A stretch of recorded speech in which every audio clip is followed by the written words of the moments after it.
ವಾಲಿ ಸುವಾಲಿ ಹಾಡೇ ಅಮ್ಮ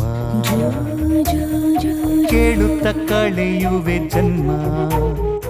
ವಿರಾಮದ ನಂತರ ಮತ್ತೆ ಅಮ್ಮ ಕಾರ್ಯಕ್ರಮಕ್ಕೆ ತಮಗೆ ಸ್ವಾಗತ. ಕೆ ಮಂಜು ಅವರೇ, ಇಲ್ಲಿ ಅಮ್ಮನ ಬಗ್ಗೆ ಮಾತಾಡ್ತಾ ಅಮ್ಮನ ಬಗ್ಗೆ ಒಂದು ಹಾಡು ಕೇಳಬೇಕು ಅಂತಲೂ ಒಂದು ಆಸೆ ಬರ್ತಾ ಇದೆ. ಇಲ್ಲಿ ಮೇಘನಾ ಅಂತ ಹೇಳಿ ಬಂದಿದ್ದಾರೆ. ಆಕೆ ಒಳ್ಳೆಯ ಹಾಡುಗಾರ್ತಿ. ವಿಷ್ಣು ನಾಯಕ್ ಅವರು ಬರೆದಿರೋ ಒಂದು ಗೀತೆಯನ್ನು ಹಾಡ್ತಾರಂತೆ, ಕೇಳೋಣ. ನಾ ಹುಟ್ಟಿ ಬಂದಾಗ ಎಷ್ಟೊಂದು ಚಂದಿದ್ದಿ, ಹಾಲಿತ್ತು ನಿನ್ನ ಎದಿ ತುಂಬ. ನಾ ಹುಟ್ಟಿ ಬಂದಾಗ ಎಷ್ಟೊಂದು ಚಂದಿದ್ದಿ, ಹಾಲಿತ್ತು ನಿನ್ನ ಎದಿ ತುಂಬ. ಎಳೆಹಲ್ಲು ಮೊಳೆವಾಗ ಎಷ್ಟೊಂದು ಗೆಲುವಿತ್ತು, ಹುಣ್ಣಿಮೆಯ ಬೆಳಕಿತ್ತು ತುಟಿಯೊಳಗ. ಹುಣ್ಣಿಮೆಯ ಬೆಳಕಿತ್ತು ತುಟಿಯೊಳಗ. ನಾ ಬೆಳೆದ ಹಾಗೆಲ್ಲ ನೀ ಇಳಿದಿಯಲ್ಲವ್ವ, ದಿನ ಹೋದ ಹಾಗೆಲ್ಲ ಒಣಗೋದಿ. ಈ ನನ್ನ ಕೊಬ್ಬಿಗೂ ಆ ನಿನ್ನ ಸೊರಗಿಗೂ ಏನಾರ ಸಂಬಂಧ ಇರಬೇಕು, ಏನಾರ ಸಂಬಂಧ ಇರಲೇಬೇಕು. ಎಷ್ಟು ಅರ್ಥ ಇದೆ ಆ ಹಾಡಲ್ಲ, ತುಂಬಾನೇ.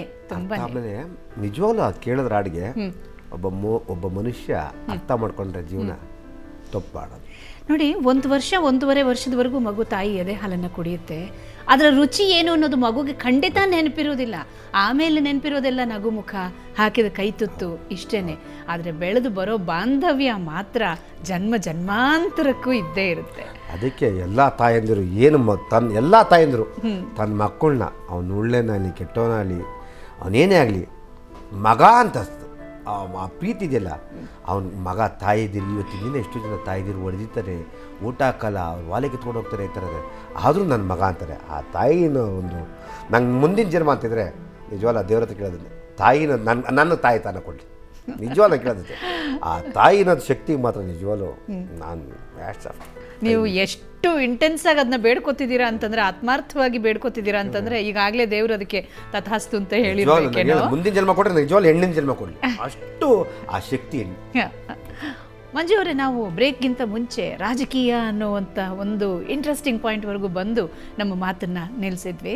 ಈಗ ಅದ್ರ ಬಗ್ಗೆ ಹೇಳಿ. ನಿಮ್ಮ ಹಳ್ಳಿಯಲ್ಲಿ, ನಿಮ್ಮ ಪರಿಸರದಲ್ಲಿ ನೀವು ರಾಜಕೀಯದ ಯಾವ ತಯಾರಿಯನ್ನು ನಡೆಸಿದ್ದೀರಾ? ಇದಕ್ಕೂ ನಿಮ್ಮ ಅಮ್ಮ ಸ್ಫೂರ್ತಿನ? ಅಮ್ಮ ಏನು ಹೇಳ್ತಾರೆ ಇದ್ರ ಬಗ್ಗೆ? ಮಗನೇ, ನೀನು ಯೋಚನೆ ಮಾಡು, ರಾಜಕೀಯದಕ್ಕೆ ಹೋಗಿದ್ಯಾ, ಹುಷಾರು. ಒಬ್ರು ನಿನ್ನ ಬೈತಾರೆ, ಯಾರೇನು ಬೈದ್ರು ತಲೆ ಕೆಸ್ಕೊಬೇಡ. ನಿನ್ನ ಮನಸ್ಸಲ್ಲಿ ಏನಾರು ಇದ್ದರೆ ದಯವಿಟ್ಟು ನೀನು ಯಾರು ಕೇಳಬೇಡ, ನೀನು ಏನಿದೆ ಅದು ಮಾಡ್ಕೊಂಡು ಹೋಗು.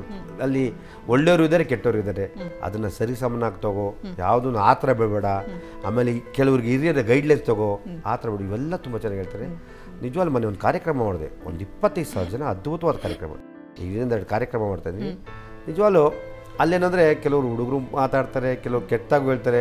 ಅದನ್ನೆಲ್ಲ ನೀನು ಸಮಾನವಾಗಿ ತಗೋಬೇಕು. ನಾನು ಹೇಳಿದೆ, ಚಿತ್ರರಂಗದಲ್ಲಿ ಇಷ್ಟೊಂದು ಸಮಾನವಾಗಿ ರಾಜಕೀಯದ ಸಮಾನ ಇಲ್ಲ. ನನಗೆ ಅದನ್ನೇ ಕೇಳೋಣ ಅಂತ ಅನ್ಕೊಂಡಿದ್ದೆ. ಇಲ್ಲೇ ನಮ್ಮಲ್ಲಿ ಎಷ್ಟು ಸಮಾಧಾನ ಮಾಡ್ಕೊಳ್ತೀವಿ, ಜನಗಳ ಜೊತೆ ಇರಲ್ವಾ ಅಂತ ಹೇಳ್ಬಿಟ್ಟು ಈ ಬಾರಿ ನಮ್ಮ ತುರುವೇಕೆರೆ ತಾಲೂಕಿಂದ ನಾನು ಪ್ರವೇಶ ಮಾಡ್ತೇನೆ. ನೀವು ಈಗ ರಾಜಕೀಯಕ್ಕೆ ಇಳಿಬೇಕು ಅಂತ ತೀರ್ಮಾನ ಮಾಡಿದ್ಮೇಲೆ ಮೊದಲನೇ ಸರ್ತಿಗೆ ಅಲ್ಲಿ ಹೋಗಿ ನೀವು ಇದನ್ನ ಅನೌನ್ಸ್ ಮಾಡಿದಾಗ ಅಲ್ಲಿಯ ಜನಗಳ ಪ್ರತಿಕ್ರಿಯೆ ಯಾವ ಥರ? ಜನಗಳಲ್ಲಿ ಸಿನಿಮಾ ಅನ್ನೋದೊಂದು ಭಾವನೆ ಬೇರೆ ಥರ ಇತ್ತು.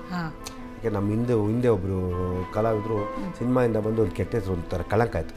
ನಾನು ಹೇಳಿದೆ, ಸಿನಿಮಾದವರೆಲ್ಲ ಒಳ್ಳಿಲ್ಲ, ಅನಿವಾರ್ಯ ಕಾರಣ, ಯಾರೋ ಮಾಡಿರ್ಬೋದು, ದಯವಿಟ್ಟು ನಂಬಿ ನನ್ನ ಅಂದಾಗ ನಿಜವಾಗ್ಲೂ ಎಲ್ಲ ಕಡೆಯೂ ಒಂದು ಒಳ್ಳೆ ರೀತಿ ಒಳ್ಳೆ ರೆಸ್ಪಾನ್ಸ್ ಬರ್ತು.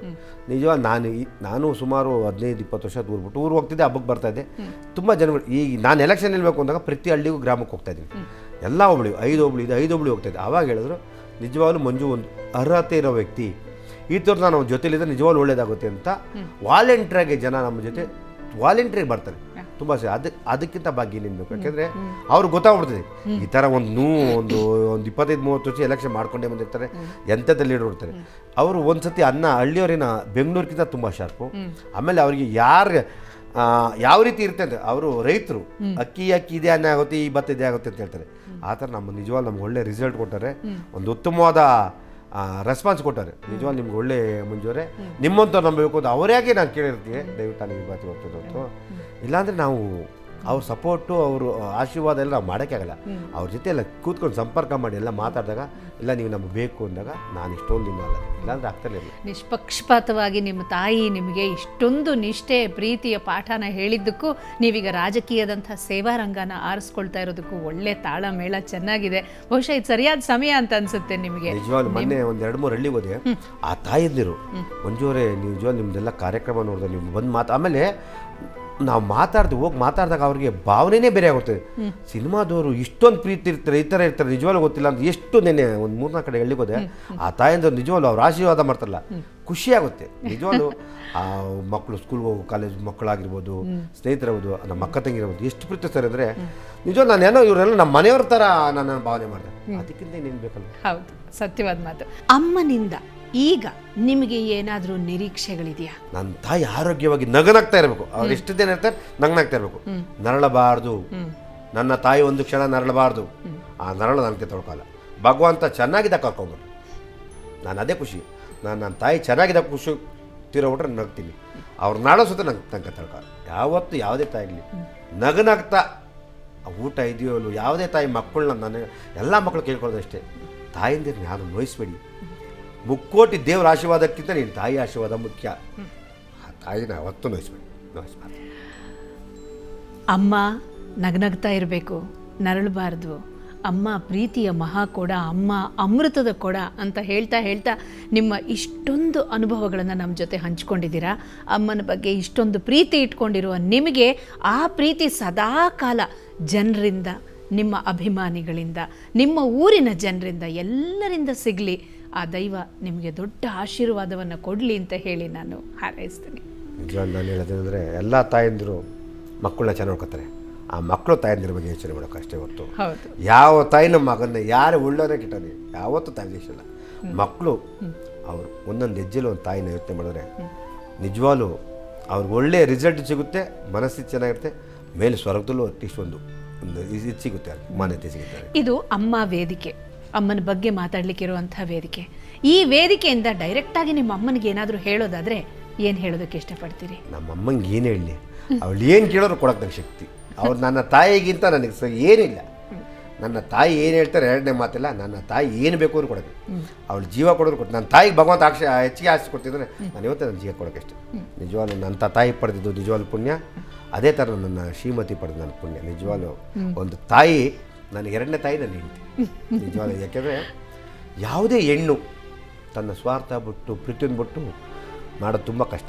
ಆ ವಿಷಯದಲ್ಲಿ ನಾನು ಎರಡನೇ ತಾಯಿ ನನ್ನ ಹೆಂಡತಿ ಅಂತ ಹೇಳ್ಬೋದು. ನನ್ನ ಹೆಂಡತಿನ ಅಷ್ಟೇ ಪ್ರೀತಿಸ್ತೀನಿ, ಅಷ್ಟು ಪ್ರೀತಿಸ್ತೀನಿ. ಅವಳು ನನ್ನ ಅಷ್ಟೇ ಪ್ರೀತಿಸ್ತಾಳೆ. ನನ್ನ ಎರಡನೇ ತಾಯಿ ನನ್ನ ಹೆಂಡತಿ ಅಷ್ಟು ಮಾತ್ರ. ನನ್ನ ಇಬ್ಬರು ತಾಯಂದಿರಿಗೂ ನಾನು ಈ ಮೂಲಕ ಕೇಳ್ಕೊಳ್ಳೋದಿಷ್ಟೇ, ನೀವೆಲ್ಲರಿಗೂ ಏನು ಹೇಳ್ತೀರೋ ಗೊತ್ತಿಲ್ಲ, ಸದಾ ನೀವು ಒಳ್ಳೇದು ಬಯಸ್ತೀರ. ನಾನು ಎಲ್ಲ ಮಕ್ಕಳು ಹೇಳೋದಷ್ಟೇ, ನಿನ್ನ ತಾಯಿ ನಿನ್ನ ಅಕ್ಕ ತಂಗಿನ ಪ್ರೀತಿಸಿ ಭಗವಂತ ಒಳ್ಳೇದು ಮಾಡ್ತಾರೆ ಅಂತ ಕೇಳ್ಬೋದು. ಅಮ್ಮ ವೇದಿಕೆಯಿಂದ ನಿಮ್ಮ ಅಮ್ಮನಿಗೆ ಈ ಹೂವಿನ ಗುಚ್ಚನ್ನು ತಗೊಂಡೋಗಿ ಕೊಡಿ. ನಮ್ಮ ಎಲ್ಲರ ಪ್ರೀತಿ ವಿಶ್ವಾಸ ಅವ್ರ ಜೊತೆ ಇದೆ ಅಂತ ಹೇಳಿ. ಹಾಗೆ ಇಲ್ಲೊಂದು ಕಿರು ಕಾಣಿಕೆ ಇದೆ, ನಿಮ್ಮ ಹೆಂಡತಿಗೆ ತಗೊಂಡೋಗಿ ಕೊಡಿ, ಅವರು ಖುಷಿ ಪಡ್ತಾರೆ. ಅಮ್ಮ ವೇದಿಕೆಯಲ್ಲಿ ಇಷ್ಟೊತ್ತು ಮಾತಾಡಿದ್ದಕ್ಕೆ ನಿಮಗೆ ಧನ್ಯವಾದಗಳು. ತುಂಬ ಧನ್ಯವಾದ. ನನ್ನಿಲ್ಲಿ ಕರೆಸಿ ಅಮ್ಮನ ಬಗ್ಗೆ 4 ಹೊತ್ತು ಮಾತಾಡೋ ಅವಕಾಶ ನನಗೆ ಸಿಗ್ತಾಯಿಲ್ಲ. ಅದಕ್ಕಿಂತ ಖುಷಿ ಬಿಡ್ತೀನಿ. ನಿಜವಾಗ್ಲೂ ಇದು ಯಾರೋ ಸಿಗುತ್ತೋ ಬಿಡ್ತಿಲ್ಲ. ನನ್ನ ಭಾಗ್ಯ ಇವತ್ತು ಕರ್ಕೊಂಬಂದು ನಾನು ಇವತ್ತು ಈ ಕಾರ್ಯಕ್ರಮಕ್ಕೆ ಅನ್ನಿಸೋದು. ಅಮ್ಮ ನೀನು ಸದಾ ಯಾವಾಗಲೂ ನನ್ನಮ್ಮ. ಅಮ್ಮ ಮಗುವಿನ ಸಂಬಂಧ ಕರುಳ ಬಳ್ಳಿಯ ಮೂಲಕ, ಎದೆ ಹಾಲಿನ ಮೂಲಕ, ಪ್ರೀತಿಯ ಮುತ್ತಿನ ಮೂಲಕ, ಹಸಿವಿನ ತುತ್ತಿನ ಮೂಲಕ. ಇಂಥ ಪ್ರಿಯವಾದ ಕಾರ್ಯಕ್ರಮ ಅಮ್ಮ ಮುಂದಿನ ವಾರ ಮತ್ತೆ ಮೂಡಿ ಬರಲಿದೆ. ಪ್ರತಿ ವಾರ ಹೊಸ ಹೊಸ ಅಮ್ಮಂದಿರ ಕಥೆಯೊಂದಿಗೆ ಬರಲಿದೆ. ತಪ್ಪದೆ ವೀಕ್ಷಿಸಿ ಅಮ್ಮ ನಿನ್ನ ಎದೆಯಾಳದಲ್ಲಿ. ಗರ್ಭದ ಒಳಗೂ ಗಂಧವ ಹಚ್ಚಿ ಸ್ನಾನವ ಮಾಡಿಸಿದೆ, ಎದೆಯ ಹಾಲ ಅಮೃತವನ್ನೇ ಪಾನವ ಮಾಡಿಸಿದೆ. ಹರಿದ ಸೆರಗಲು ಕಂಬಳಿ ಹೊದ್ದಿಸಿ ಮಾನವ ಕಾಯುವವಳೇ, ಕತ್ತಲು ಬೆಳಕಿನ ಬದುಕ ಸಹಿಸಿ ಕನಸನೇವವಳೇ. ಮುಕ್ಕೋಟಿ ದೇವರು ಸಾಲುಗಟ್ಟಿ ನಿಂತರು ನಿನಗೆಂದು ಸಾಟಿಯಲ್ಲ ಅಮ್ಮ. ನೀ ತೂಗೋ ಜೋಲಿಯಲ್ಲಿ ಹೊಲಿದಿರೋ ದಾರಗಳ ಎಣಿಸುತ್ತ ಕಳೆಯಬೇಕು ಜನ್ಮ.